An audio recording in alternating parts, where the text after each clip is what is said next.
बिस्मिल्लाहिर्रहमानिर्रहीम। प्यारे दोस्तों, अस्सलाम वालेकुम। उम्मीद है सब दोस्त आप अपने घरों में खैरियत से होंगे। प्यारे दोस्तों, आज की वीडियो में बात करने जा रहे हैं इलेक्ट्रिकल के ड्राइंग के हवाले से कि कोई भी आपके पास सामने ड्राइंग हो तो आप उसको किस तरीके से पढ़ सकते हैं, किस तरीके से समझ सकते हैं, किस तरीके से अपने फ़ॉल्ट को ट्रबल शूट कर सकते हैं। तो उसके लिए ज़रूरी है कि आपको ड्राइंग पढ़ना आना चाहिए। तो कोई भी ड्राइंग अगर आपके सामने हो तो आपने उसको पढ़ना किस तरीके से समझना है कि ये किस चीज़ की ड्राइंग है, क्या है। तो आप देखेंगे, टॉपिक शुरू करने से पहले अगर आपसे ये एक रिक्वेस्ट है कि अगर आप हमारे चैनल पर नए हैं तो वीडियो को लाइक कीजिए, चैनल को सब्सक्राइब कीजिए, बेल आइकन का बटन दबाइए ताकि हमारी आने वाली मज़ीद वीडियोज़ की नोटिफिकेशन आपको मिलती रहें। तो चलें दोस्तों, शुरू करते हैं बढ़ते हैं अपने टॉपिक की तरफ। तो सबसे पहले अगर आप को ये जज करना हो या देखना हो कि ये ड्राइंग किस चीज़ की है या किस पैनल से रिलेटेड है, तो आप यहाँ नीचे वाले पोर्शन में देखेंगे जैसा कि यहाँ पर MCC नंबर 4 दिया हुआ है और पैकर नंबर 4 दिया हुआ है। तो यहाँ पर पैनल का नेम भी मेंशन होता है और मशीन का नेम भी मेंशन होता है कि किस मशीन की ये ड्राइंग है। तो और ऊपर आप देखें तो जिस तरह ये लिखा हुआ ड्यूल स्टार्टर RF यानी कि रिवर्स फारवर्ड। तो ये रिवर्स फारवर्ड की ड्राइंग है। तो बेसिकली इस ड्राइंग कोई भी आप लें तो उसमें दो तीन पोर्शन होते हैं, जैसे ये आपका पावर का सेक्टर हो गया, ये कंट्रोल सेक्शन हो गया, और थर्ड का आप चेक करें तो ये PLC सेक्शन हो गया। ठीक है।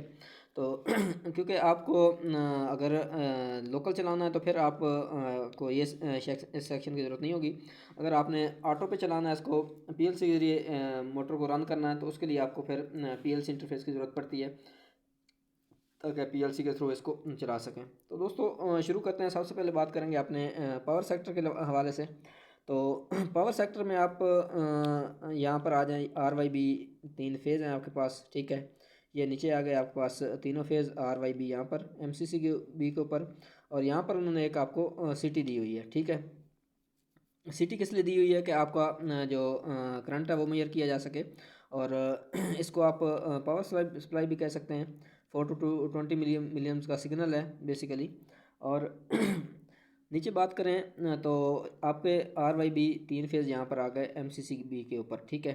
MCCB के से निकलेंगे और ये आपके पास 3 फेज़ आ जाएंगे आपके K1 कॉन्टैक्टर पे। यहाँ पर आपके पास दो कॉन्टैक्टर हैं जैसा कि आपको ड्राइंग में नज़र आ रहा है, K1 और K2। ठीक है। यहाँ पर भी 3 फेज़ सप्लाई आ रही है और यही 3 फेज़ सप्लाई इस पर भी आ रही है, और ये सप्लाई फिर आगे जाके आपके ओवरलोड पे जा रही है। कॉन्ट्रैक्टर्स के नीचे आपकी ओवरलोड रिले लगी हुई है, और उसके बाद UVW आगे 3 फेज़ मोटर की सप्लाई है ये।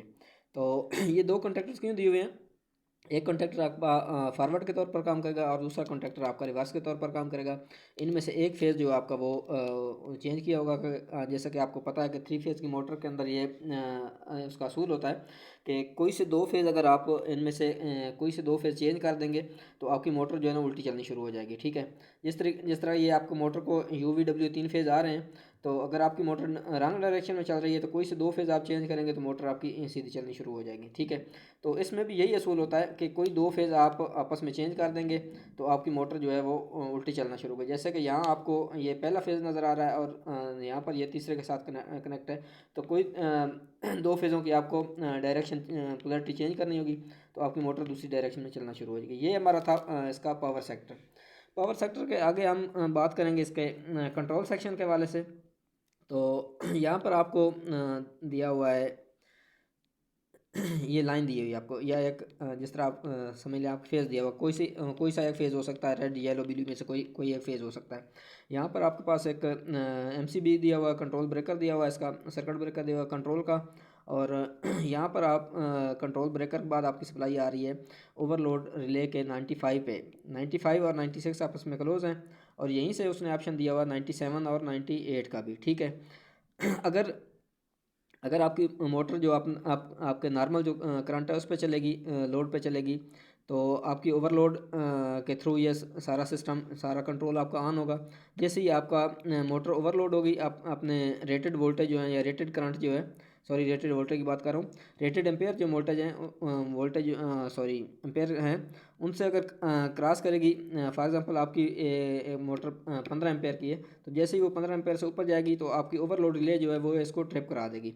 आपका जो ये जो फेज़ है ये आपके कंट्रोल को जाना बंद हो जाएगा, कंट्रोल सर्किट आपका बंद होगा तो आपकी मोटर चलना बंद हो जाएगी। तो यहाँ से उसने ऑप्शन दिया हुआ है 97 और 98 नॉर्मली ओपन का ओवरलोड रिले के, ठीक है।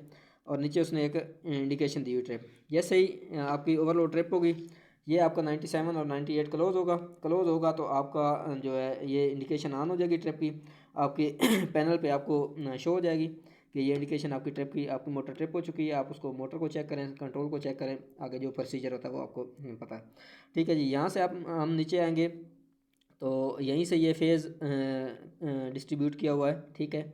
ये K12 के नॉर्मल ओपन पॉइंट पे गया हुआ है, यहाँ पर नॉर्मल ओपन पॉइंट इसका K1 का यूज़ किया हुआ है रन के लिए, ये रेडी के लिए यूज़ किया हुआ है K12 का नॉर्मल ओपन। K12 आपके पास ये रिले है जो कि रेडी की रिले है ये। और यहाँ से आप बात करें यही फेज़ अगर आप नीचे ले आएँ तो यहाँ आपके पास ये कॉन्टैक्टर का नॉर्मल ओपन पॉइंट दिया हुआ है, ये आपके पास पुश बटन है, ठीक है। पुश बटन आपका लगा, जैसे ही पुश बटन आपका लगा आपकी सप्लाई आ गई इस पर K11 के नॉर्मल ओपन पॉइंट पे, ठीक है। और यहाँ पर आपको नॉर्मल क्लोज पॉइंट दिया हुआ K2 का। ये आपस में इंटरलॉकिंग होती है बेसिकली रिवर्स और फॉरवर्ड की सूरत में कि इनमें से एट ए टाइम एक ही कॉन्टैक्टर ऑपरेट होगा। यहाँ पर K2 का normally open point normal close point दिया हुआ है और यहाँ पर K1 के नॉर्मली क्लोज पॉइंट दिया हुआ है। अगर K1 आपका ऑन है तो उस सूरत में आपका K2 ऑन नहीं होगा, अगर K2 ऑन है तो उस सूरत में आपका K1 ऑन नहीं होगा। तो यहाँ पर आपका मेन कॉन्टैक्टर जो है जिनके फॉरवर्ड वाला K1 ऑन हो गया। इसी तरीके से अगर आप ये पुश बटन ऑन करेंगे तो आपका यहाँ से सप्लाई आएगी K1 के नॉर्मली क्लोज से होते हुए आपके K2 कह दें या मेन 2 कह दें, यानी कि जो रिवर्स का आपका कॉन्टैक्टर है यहाँ पर ये उसमें आ जाएगी। यहाँ से आपकी सप्लाई आई, ये नॉर्मली ओपन जो है क्लोज़ हुआ आपका, तो यहाँ से इसके क्लोज से सप्लाई गुजरी और यहाँ पर आपका मेन 2 जो है रिवर्स का या फॉरवर्ड, इनमें से ये फॉरवर्ड होगा एक रिवर्स होगा। तो ये तरीक़ेकार है इसका। और साथ में ये एक न्यूट्रल पॉइंट दिया हुआ है।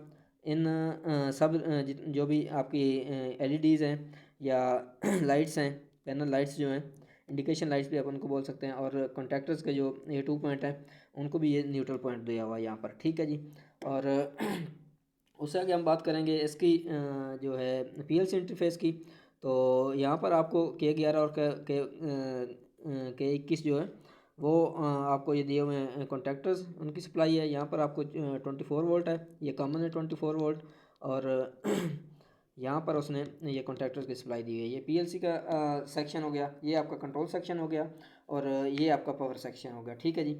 अगर बात करें इन की ऊपर जो ये लिखा हुआ 0 1 2 3 4 5, तो ये बेसिकली होता है ये, जैसे कि ये तो एक पेज की ड्राइंग है। अगर आप के पास एक ड्राइंग ऐसी हो जो 2-3 पेज 4 पेजेस पे जा रही हो या ज़्यादा हो, तो होता क्या है कि अगर आपके ये पेज नंबर 1 है तो अगर 5 से एक या जैसे कि ये 6 से ये लाइन है तो यहीं से अगर आपने फेज़ उठा कर किसी और जगह पे यूज़ करना है तो वो आगे आपको 1.6 की सूरत में यूज़ होगा। ये जो रोज़ होती हैं ये डिपेंड करती हैं नेक्स्ट पेज पे जाने के लिए। ये क्योंकि एक पेज की ड्राइंग है तो इस सूरत में इसका कोई इतना ज़्यादा इस पर कंट्रीब्यूट नहीं होता।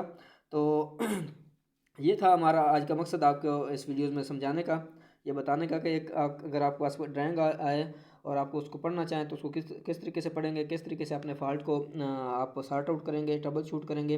क्योंकि इलेक्ट्रिकल की फील्ड में या इलेक्ट्रॉनिक्स या इंस्ट्रूमेंट की फील्ड में ड्राइंग की एक बड़ी इंपॉर्टेंस होती है। ड्राइंग अगर आपको पढ़ना आ गई तो आप जो फॉल्ट है वो चंद मिनटों में हल कर सकते हैं अपना फॉल्ट, उसको आप सॉर्ट आउट कर सकते हैं, ट्रबल शूट कर सकते हैं। और अगर आपको ड्राइंग की समझ ना आई तो फिर आप जो है उसमें एक एक तार को अगर ट्रेस करके ले आएंगे कि ये तार कहाँ जा रही है, ये कहाँ जा रही है, ये कहाँ जा रही है, तो उसमें बड़ा टाइम ज़ाया होता है और बड़ा उसमें टाइम आपका वेस्ट होता है और आपका प्रोडक्शन का भी नुकसान होता है। तो बेसिकली आपको ड्राइंग पढ़ना आनी चाहिए, ड्राइंग पढ़ना बहुत ज़रूरी है। तो आज की वीडियो में हमने आपको कोशिश की कि आपको समझाएं कि ड्राइंग किस तरीके से पढ़ी जाती है।